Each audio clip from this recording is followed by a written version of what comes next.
el tema de la ocupación. Vamos a hablar de ocupación.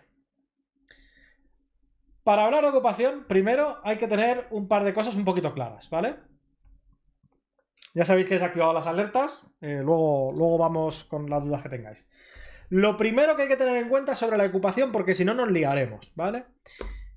En España están tipificados dos tipos de delitos relacionados con la ocupación. Está el allanamiento de morada y está la usurpación. ¿Qué diferencia hay? Yo os lo explico. El allanamiento de morada básicamente viene a ser cuando una persona se cuela en tu casa. Es decir, en la casa en la que tú vives. Tú te vas, no sé, de vacaciones y cuando vuelves una persona se ha metido ahí. Eso es un allanamiento de morada. Se ha metido en una vivienda ocupada por alguien. Bien. En esos casos, normalmente se suelen resolver en días. En muchos casos incluso se resuelven, según he podido ver, incluso sin orden judicial. La pena es, en caso de que hayas entrado o de que cuando tú vuelvas le digas, oye, que te has metido en mi casa y el otro diga, a mí me da igual, ¿vale? La pena es de 6 meses a 2 años de cárcel. ¿Sí? Bien. En el caso de que para entrar hayas hecho uso de la violencia, hasta 4 años de cárcel. ¿Vale? Esos son allanamientos de morada. ¿Hay en España un problema con los allanamientos de morada? No, realmente no. Al año aproximadamente, para que os hagáis una idea, hay entre 180 y 200. Hay realmente muy pocos casos, se resuelven muy deprisa y además la propia gente que entra en esos pisos, al darse cuenta de que lo que ha ocupado es una casa ocupada, suelen salir incluso antes de que llegue la policía porque saben que las consecuencias penales son muy perjudiciales, ¿vale? Entonces, no renta. Eso es allanamiento de morada. Ahora vamos con el otro caso. El otro delito tipificado es la usurpación. ¿La usurpación cuándo se produce? La usurpación se produce cuando tú lo que ocupas es un piso en el cual no vive nadie. Puede ser un piso de un banco que esté vacío o puede ser la casa de la playa que tiene alguien, ¿vale? Es decir, no es una vivienda habitual de absolutamente nadie. Eso es usurpación. ¿Qué problemas hay con la usurpación? Pues mira, primer problema, que se puede alegar por parte de la persona que lo ha ocupado, se puede alegar vulnerabilidad. Con lo cual, en algunos casos incluso no se le desahucia. ¿Vale? Porque el Estado piensa que si tú eres una persona vulnerable, el que se tiene que hacer cargo de ti no es el Estado, sino la persona en cuyo piso te has metido. No se resuelven rápido, ni mucho menos. Luego vamos a verlo porque he incluido los datos de los tiempos medio. Segunda vivienda es allanamiento también. Depende. Quiero decir, depende, Tony Montana, ¿por qué? Si tú has heredado un piso, por ejemplo, de tus padres, y ese piso está vacío mientras tú estás intentando venderlo, como te lo ocupen, es usurpación. No es allanamiento. Cuidado con eso. Rápido no se resuelven. Luego tengo los tiempos medios. Es de locos, ¿vale? Y ahora las penas, ¿vale? Las penas. En el caso de que tú para entrar en ese piso hayas hecho uso de la violencia, es entre 1 y 2 años de cárcel. Y vosotros diréis, bueno, pues oye, 1 o 2 años de cárcel ni tan mal, ¿no? Quiero decir, ¿quién se metería en esos casos? ¿Quién cometería un caso de usurpación? Ya. Ahora viene la trampa. La pena, en el caso de que la entrada en esa casa se haya llevado a cabo sin violencia, es una multa de 3 a 6 meses. Esa es toda la pena que hay. En el caso de que entres sin violencia. Claro, ¿cuál es el problema? ¿Cuál es el problema? Que evidentemente hay un incentivo obvio para que se produzca mucho más un tipo de delito sobre el otro. De hecho, la Fiscalía General del Estado ya lo ha comunicado, ¿vale? Porque en el portal de criminalidad no se diferencia entre una cosa y otra. No se diferencia entre usurpaciones y allanamientos. ¿vale? La multa es una multa de 3 a 6 meses. Es una basura, vaya. 3 a 6 meses de qué? Es un importe diario en función de lo que tú hayas ocupado, pero aún así es una basura. Entonces, según la Fiscalía General del Estado, el 99% de las ocupaciones que se producen son usurpaciones. Es decir, se están ocupando pisos vacíos. ¿Vale? Es importante entender esta diferencia. Es increíblemente importante para todo lo que vamos a ver después, porque si no, no se va a entender. Ahora, he visto que alguien ha preguntado por ahí la inquiocupación. La inquiocupación no, repito, no entra en ninguna de estas dos categorías. La inquiocupación no está tipificada como un delito penal. ¿Por qué? Lo explico. La inquiocupación es cuando tú entras en un piso de forma legal con un contrato de alquiler y luego dejas de pagar ese alquiler. Eso está regido por la Ley de Arrendamientos Urbanos y es una cuestión civil. Y es una cuestión de impago de rentas. Y lo máximo que te va a caer por eso va a ser la deuda que tengas más una cantidad en concepto de indemnización cuando se resuelva, si es que se resuelve. En nada de lo que vamos a ver hoy hay datos de inquiocupación. No hay datos oficiales de inquiocupación en ninguna parte. He encontrado informes en algunas organizaciones como Alquiler Seguro o otro tipo de empresas que se dedican a cosas relacionadas, pero como no me parecen datos objetivos y neutros, porque tienen un interés evidente, y no he conseguido encontrar datos oficiales, no hay absolutamente ningún dato oficial con respecto a inquiocupaciones, porque no los hay. Es así de sencillo. Entonces, vamos a ver ahora un fragmento que sacó La Sexta, que es muy relevante. Vamos a verlo. Un momentito, lo pongo aquí. De Feijóo sobre vivienda se ha centrado en la ocupación. Que te ocupen la casa, sobre todo a un particular, es un drama. Pero ¿esto cuánto pasa? Porque, Gloria Mena, ¿de verdad tenemos en España un problema con la ocupación? Pues vamos a ver datos. Sara, los últimos que tenemos son del año 2023, fuente Ministerio del Interior. Ese año hubo 15.289 denuncias por ocupación. Teniendo en cuenta que en España hay más de 26 millones de viviendas, eso supone que solo el 0,05% de las viviendas están ocupadas en nuestro país. Lo decías, es un drama para cualquier persona que le ocupe la vivienda, pero también es verdad que no es ahora mismo una alarma social y que tampoco tiene la dimensión que algunos le están dando. 0,05% de las viviendas ocupadas no parece el principal problema de la vivienda en España. Y estos son ocupaciones en general, pero ¿sabemos en cuántas de esas casas vivía gente? Pues en Esto es importante. Esto que viene ahora es importante. muy pocas ocasiones se ocupan casas en las que reside gente. Eso se llama allanamiento de morada y según datos de la Fiscalía General del Estado, solo el 0,8% de las ocupaciones son allanamientos de morada. Eso significa que casi todas las ocupaciones que hay en nuestro país son en viviendas o en locales vacíos. Hemos oído muchas veces esa frase de bajó a por pan y le ocuparon la casa. Pues bueno, se ha dicho mucho, pero tampoco pasa tanto. Y no paramos de hablar de esto. ¿El motivo es que han aumentado? Bueno, pues aquí tenemos los datos desde el año 2010. Es verdad que desde el año 2010 ha ido aumentando. El récord fue en el año 2021. Son datos de denuncias, 17.274, pero en los 2 años siguientes, 2022 y 2023, han ido bajando. Por tanto, los que dicen que cada año está subiendo, pues no están diciendo la verdad. Vale. Una de las cosas que habréis visto es que dicen, bueno, 15.000 casos sobre 26 millones de viviendas. El problema es que no es sobre 26 millones de viviendas. Quiero decir, las usurpaciones, que como ellas mismas han confirmado son el 99% de los casos, solo pueden producirse sobre viviendas vacías. Es decir, no tiene ningún sentido coger el parque completo de viviendas. Solo tendría sentido coger el parque de viviendas vacías, que son aquellas susceptibles de ser usurpadas.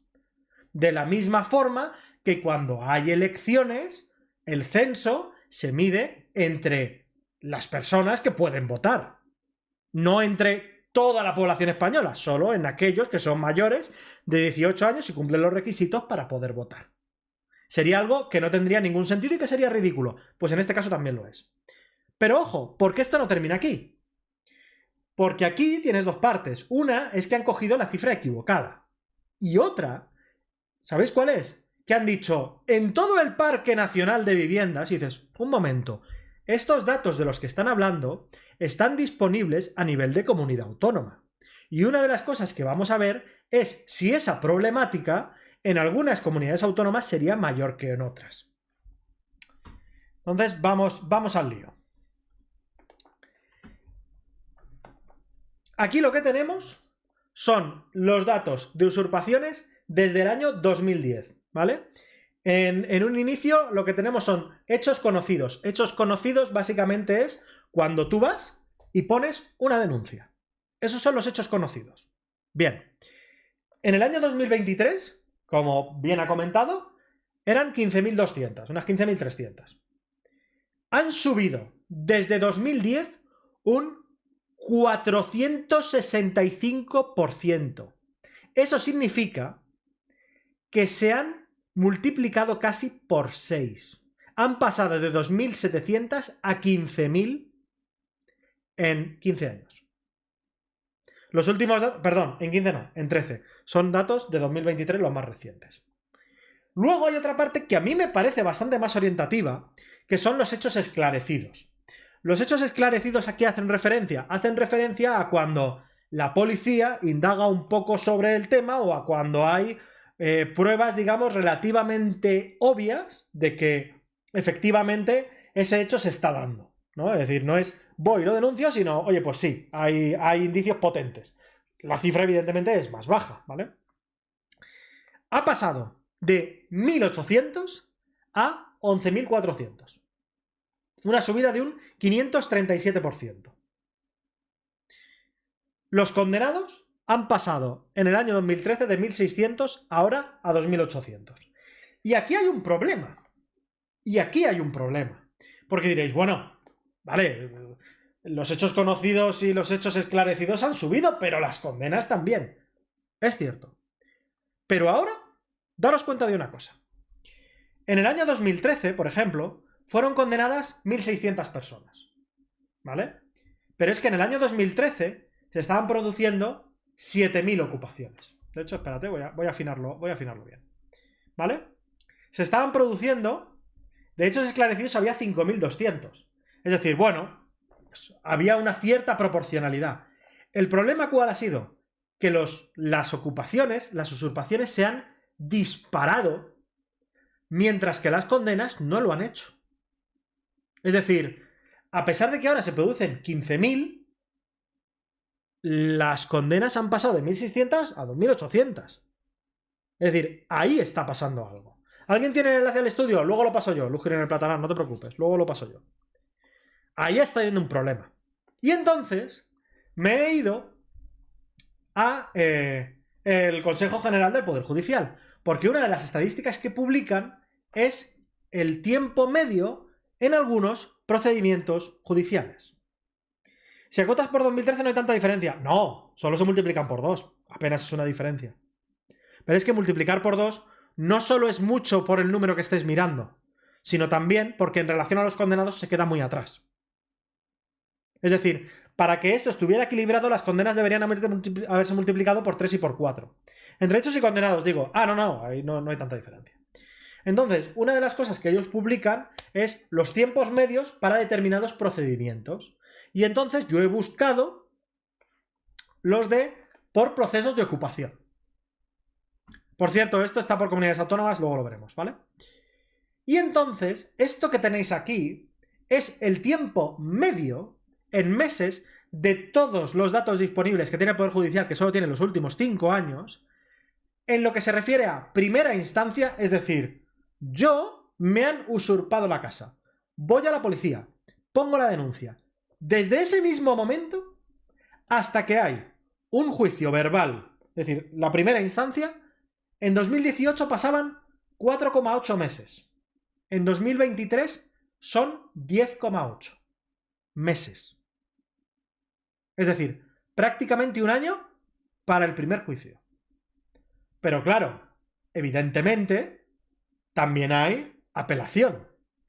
Una primera apelación, por cierto, que muchos utilizan para declararse vulnerables. Esa primera apelación ha pasado de 5,5 a 10,4.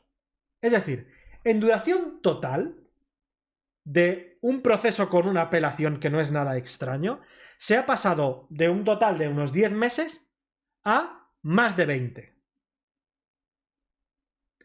Evidentemente, ¿eso qué ocurre? Que hay una saturación. Lamentablemente, no hay datos disponibles de qué denuncias han sido archivadas. Y diréis, ¿y por qué es relevante cuántas denuncias son archivadas? Pues yo os digo por qué. Aquí abajo están las condenas y los hechos esclarecidos, ¿vale? Como veis, hay una diferencia. Pero a mí, lo que más me preocupa, ¿sabéis qué es? Todos aquellos hechos esclarecidos que no han sido condenados, no han sido condenados porque se han archivado o no han sido condenados porque ahora mismo están pendientes de juicio o están pendientes de apelación o están pendientes de procedimientos judiciales que se están alargando. Es decir, por mucho que la diferencia, por ejemplo, en 2014 sea de 4.000, ¿esos 4.000 es porque se han archivado o esos 4.000 han pasado al siguiente año, saturando todavía más la justicia, alargando todavía más la duración de los procedimientos judiciales? Hombre, pues ya os digo que viendo cómo han evolucionado los tiempos, tiene toda la pinta de que eso es así. Con lo cual, el hecho preocupante no solo es que haya 15.000 ocupaciones en un año. El hecho preocupante es cuántas de esas 15.000 no se han juzgado y pasan al año siguiente, porque entonces tu cantidad de procedimientos pendientes se va acumulando. Y esa acumulación, a bote pronto, en los últimos 5 años, he hecho un cálculo tontorrón y estaríamos hablando de aproximadamente unos 30.000 casos. Es decir, 30.000 casos que ahora mismo están en juzgados, algunos puede ser que hayan sido archivados, aunque no hay un demasiado margen aquí. Otra cosa que he hecho, he cogido los datos, los mismos datos que daba La Sexta, y he sacado por comunidad autónoma el porcentaje real de hechos conocidos, es decir, denuncias, que es lo que utilizan ellos, con respecto a las viviendas vacías. Y vosotros diréis, oye, ¿y cómo se sabe si una vivienda está vacía? Vale. El INE, para cuantificar las viviendas vacías, utiliza una estadística basada en el consumo energético. ¿Vale? Cuando el consumo energético es muy bajo, se considera que la vivienda está vacía. Bien. Aproximadamente en España no llega a los 4 millones. ¿Eso quiere decir que esos 4 millones son casas en las que se puede habitar con cédula de habitabilidad y todo lo demás? No. Evidentemente no. Simplemente hace referencia a viviendas con un consumo energético tan bajo que se consideran vacías. Y cuando mira esto por comunidad autónoma, los datos ya cambian un poquito. ¿Vale? Esta tabla, si vas a tu segunda residencia 3 semanas al año, pues vacía. No, pollito. Eso se consideraría bajo consumo. Para que te hagas una idea, vivienda vacía es un consumo inferior a 250 kilovatios mes. Es decir, no tienes nevera, no tienes absolutamente nada enchufado en tu casa. Lo cual es raro. Y en cuanto vayas a esa segunda residencia unas determinadas semanas al mes, ya vas a superar ese consumo. Así que no, no es ese el caso. Entonces, lo he sacado por comunidades autónomas. El campeón, sorpresa para nadie, es Cataluña. Cataluña tiene 6.200 casos en 2023. Por cierto, llama la atención que casi la mitad de todos los casos, repetimos, casi la mitad de todos los casos del año 2023 se han dado en Cataluña. Espectacular. Y esto que ellos decían de no, bueno, solo es el 0,05%. No es cierto. No es cierto. En Cataluña es el 1,5%. El siguiente es Madrid con un 0,8%. Y el más bajo de todos es Galicia con un 0,04%. Esto es necesario hacerlo así. Porque si haces lo que hace La Sexta, lo que estás haciendo es una manipulación. A base de ocultar cierta información o de manipularla utilizando para el denominador, es decir, para dividir y calcular ese porcentaje, todo el parque de viviendas, lo cual es una trampa asquerosa. Más aún teniendo en cuenta de que ellos son conscientes de por qué de qué son las usurpaciones y en qué medida se producen, puesto que lo comentan en el propio vídeo.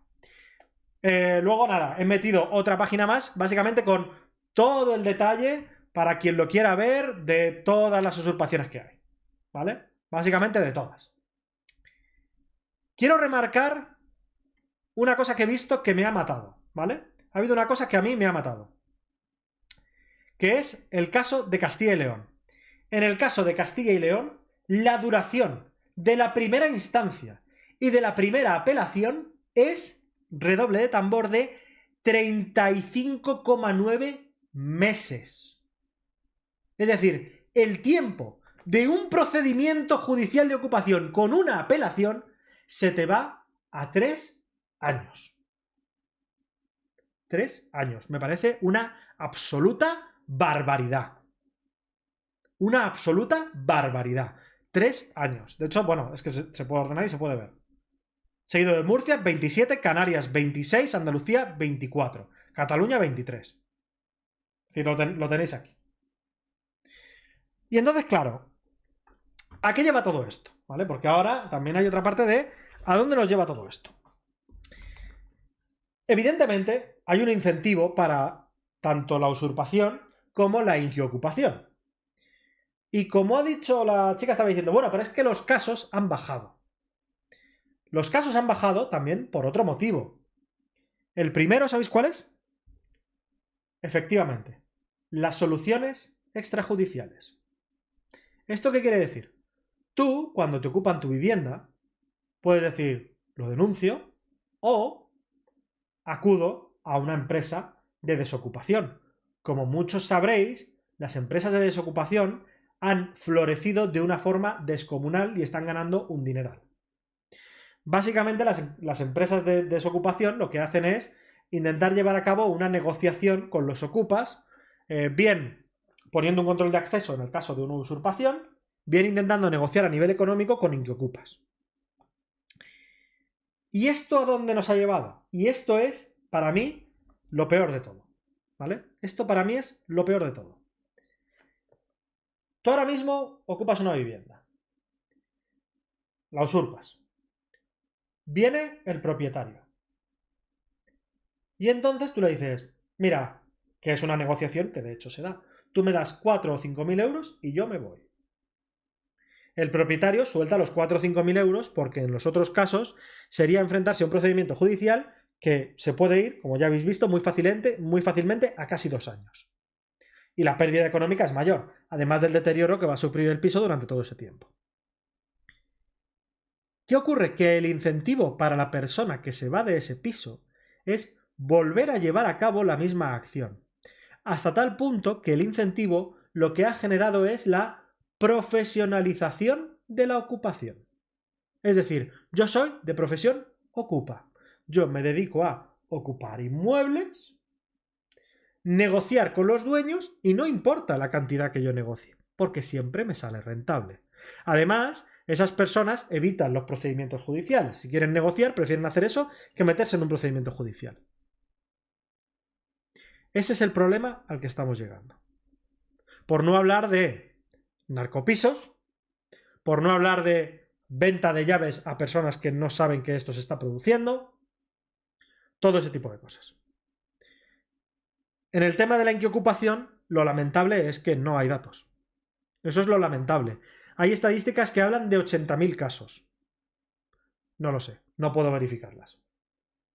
Pero lo que sí que creo que es un problema para la inquiocupación es la medida esta del seguro a cargo del Estado que pagamos todos. Porque eso básicamente genera el incentivo más perverso. que es al propietario a subir el alquiler y al que lo alquila a no pagar, porque ya lo pagarán otros.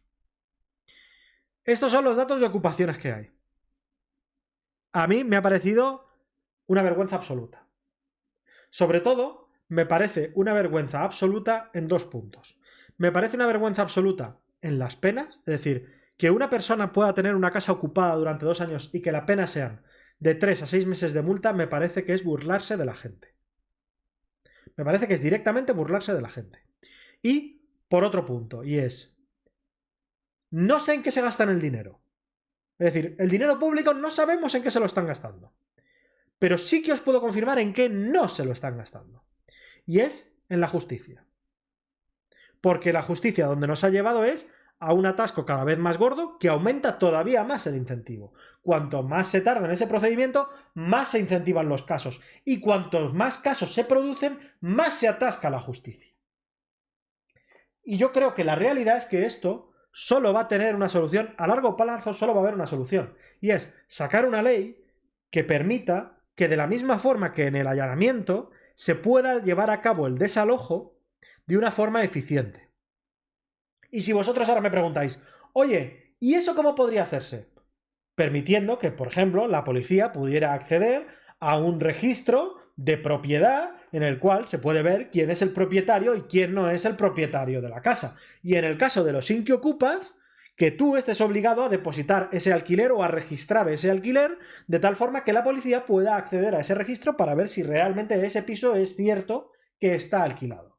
Es decir, yo te puedo garantizar que a los propietarios no les importaría tener que registrar un alquiler si con eso tú les das una seguridad jurídica tal que si dejan de pagarte, al mes siguiente están en la calle. Para mí, eso es lo que debería hacerse. Y teniendo en cuenta cómo están escalando las estadísticas, más aún. Eso es todo.